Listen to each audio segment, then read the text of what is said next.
So, let's talk about recipes and how they're formed. Recipe ideology a bit. You ever notice, if you read on recipes online, everybody follows a recipe and says, and I added this, and I added that, and I used this instead of this, and it was just wonderful. Well, why'd you follow the recipe in the first place? So whenever I'm looking at a recipe, I usually go online and I will read 4 different recipes and I'll see what the common denominators of those recipes are. And I found that people love to make something their own, which is fine, but there's also something I like to refer to as a non-discernible difference. So if you're gonna tell me that I'm gonna make a loaf of bread, simple white bread, and you're gonna tell me to put 2 1/4 teaspoons of active dry yeast in, and 1 1/2 teaspoons of salt, and 2 1/4 teaspoons of sugar. Why don't you try putting 2 teaspoons instead of 2 1/4 in, and tell me if there's a difference in the performance, taste, or texture. If there's not, don't tell me to put 2 1/4 in. Tell me to put 2 in because it's easier to remember. We're all familiar with the KISS principle, right? Keep it simple, stupid. I think that's how it goes. So, throughout my entire short term as a baker, and I don't pretend to be a baker, I'm a bricklayer. But what I have learned is I've taken recipes and I've changed them around a bit here and there, not to make it my own, but to find out if there's a discernible difference. If I can put 2 teaspoons of yeast in and it's no different than 2 1/4 or 1 1/2, that's what I'm going to suggest you do. Same with the salt, and I've done that. I've tried 1 1/2 teaspoons versus 2. Non-discernible difference. My palate may not be as sensitive as yours. So my recipe for a loaf of bread, under the KISS principle, goes a little something like this. 3 cups of flour makes a loaf of bread, 1.5 pounds. Then 2 teaspoons of sugar, salt, and yeast. And 2 tablespoons of oil. So how simple is that? 3, 2, 2, 2, 2, 2. You want to make 2 loaves of bread? Double it. You want to make 27? Then weigh the ingredients and do the math upwards so you don't get into a problem with accumulative error. One other thing to mention is I remember growing up, put 2 cups of sifted flour What's the story with sifted flour? I believe that's the option so you don't have to weigh it. So maybe a little common sense is due here. If you're going to put flour in, and you're going to put a cup of flour in, does it make sense to take a 1 cup scoop and jam it in and smash it into the 1 cup and say that's a cup of flour? Or does it make sense to fluff the flour up so it's aerated and gently scoop out a fluffy cup? I think you know the answer. So that's how I cook by volume and not by weight, and had very consistent results with non-discernible differences. So that's my idea on a recipe. It's very simple, and if you're a few grains either way, see if you can tell the difference. I think you almost have to double it in order to say, oh, this is a little salty. I never got to that point, but that would be my guess. Another mystery is yeast, the mystique of yeast. It's very simple. It's active dry yeast, and I saw recipes telling you to mix the yeast up with a 3-tine fork in 112-degree water, let it sit for 2 minutes, 10 minutes to make sure it's good.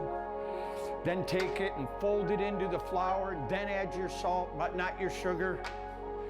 Non-discernible difference. You see how I did it? It's all piled into a container. I've done it all ways, and none of those ways resulted in a discernible difference.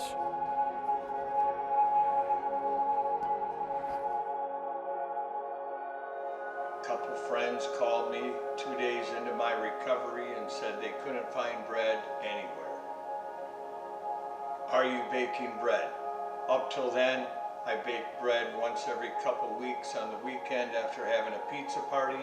I had learned a little bit about it, and when I would bake, instead of 2 loaves, I'd bake 15 and give them away to friends, family, and neighbors. So I told my friend Dave, sure, we'll try baking some bread tomorrow, and the kids can help me transport everything as I was still on crutches. So we did that. Passed out our bread. The next day, felt a little better. I said, let's do it again. Had the kids helping me with the running of the product. So we ended up cooking, baking 2 or 3 loads that second, third, fourth day. And I told my wife, maybe we need to get on the book face and figure out how to make it available to the private people, citizens close by here in Riverview, in case they're struggling as well. We did that, and we had an overwhelming response. Our first problem was we said, whoever wants free bread, come on by. And we had many more people than we had loaves of bread stacked up outside, not social distancing. So we kind of came up with a routine for distribution that kept everybody in their cars and would assure that everybody that showed up would leave with a loaf of hot bread. The key to our process was that as soon as bread comes out of the oven, we bag it, cart it out to the street, and distribute it. So the people in their cars have a hot loaf of bread, literally too hot to eat, still off gassing. And it went over so well and continued to snowball that as I got healthier with my knee, we were able to go up and increase our load size in the oven. Me learning all the time how to be a pseudo baker. Getting more equipment to mix the dough with less effort, we ended up baking 108 loaves a day. Half of it we would do public distribution, curbside in front of the house, and so many of those people were in the medical field and told us their stories about all the struggling frontline workers that we started distributing it to: nurses, nursing homes, police, fire. And it was really a lot of fun to split it both ways, because the people getting it on the 4th floor at Wyandotte General, just the nurses would go bananas over it. Here these girls are working 12-hour shifts and in fear for their lives of getting the COVID. And here we're bringing in this bread that's still hot. The way we got the bread there was through what we call bread angels. And a lot of them were nurses that actually worked there or were furloughed, or people that had an inside way to get the bread into the hospitals and up to the floors where it was so needed. So our bread angels became a regular routine where they would back up with their minivans and we would load them out with 27 loaves of bread, hot, and 15 minutes to Beaumont, to Henry Ford, Wyandotte, to where it would get into the break rooms and stink the whole floor up with fresh bread. So all the girls and guys knew that the Breadmeister had been there because the whole floor smelled like bread. And they were sharing it with the patients as well. That evolved into nurses from other hospitals as far as Ann Arbor, West Bloomfield, Taylor, the East Side, St. John's, to where now we're putting out bread to many, many hospitals all across the region. Still all within the 45 minutes out of the oven hot. Continuing to do it privately for all the local residents. Then we introduced it to my hometown of Allen Park via the Bookface, and we got a lot of new people from Allen Park. We're still trying to expand it so people from neighboring cities can enjoy the novelty of having hot bread sitting in a bread line in a residential area. Kind of fun. The police recently have undergone such a disgusting situation with going from heroes to people that are looked at sideways, that recently we've spent a lot of our efforts with all the neighboring police and fire departments getting them bread. I've gone back to work after the governor told me it was okay to, and still managed to go every weekend. And if we have a rain day, we bake on the rain days. Those usually end up, because it's spur of the moment, we go to police departments or fire departments that we haven't gotten in the past. We also started coupling chili, so I obviously looked up recipes on chilies and discerned all the non-discernible differences and made a recipe for chili that everybody seems to love, and packaged it up along with the bread, and we downsized our loaves to create bread bowls.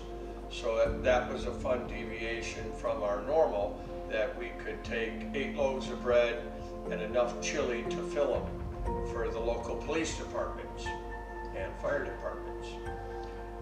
Since then, we've continued, and Brawny Paper Towel made us a Brawny Giant and donated 200 rolls of paper towel and gave us a check to put towards future materials. So we're going to continue to do this, even though by now it was supposed to be all over with. I'm still working full-time as a contractor, but it's looking like this is going to go into wintertime. If it does, then once the cold weather hits and my work slows down, I might just end up going back to being the Breadmeister.